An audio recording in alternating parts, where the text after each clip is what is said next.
शिक्षक एक आहे, विद्यार्थी अनेक आहे, घडवणारे एक आहे, घडणारे अनेक आहे. पण प्रत्येक जण घडतो का? काही कच्चे राहतात. पण ऐका ना, कच्चे का राहतात होते?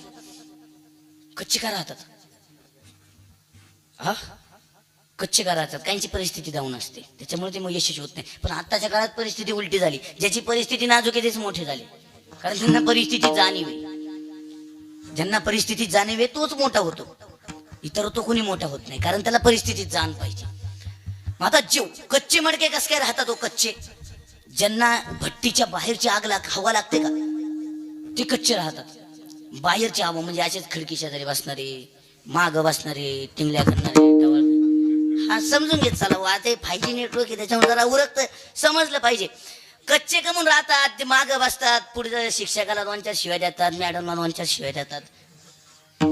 मॅडमला म्हणतात काम पगारापुरतं लेक्चर करा, आत्ताची परिस्थिती नाही का. मग ते कच्चे राहतात, म्हणजे मडके कच्चे राहतात. बघा, मडकेच घेऊ. पुढे एखाद्या रागाला कीर्तन परत जायचंय घरी आपल्याला. कच्चे मडके राहतात, त्यांना बाहेरची हवा लागते, मग ते कच्चे राहतात. पण ऐका ना, इथून एक पुढे शंका निर्माण होते, काही कच्च्या मडक्यांचं भाग्य इतकं चांगलं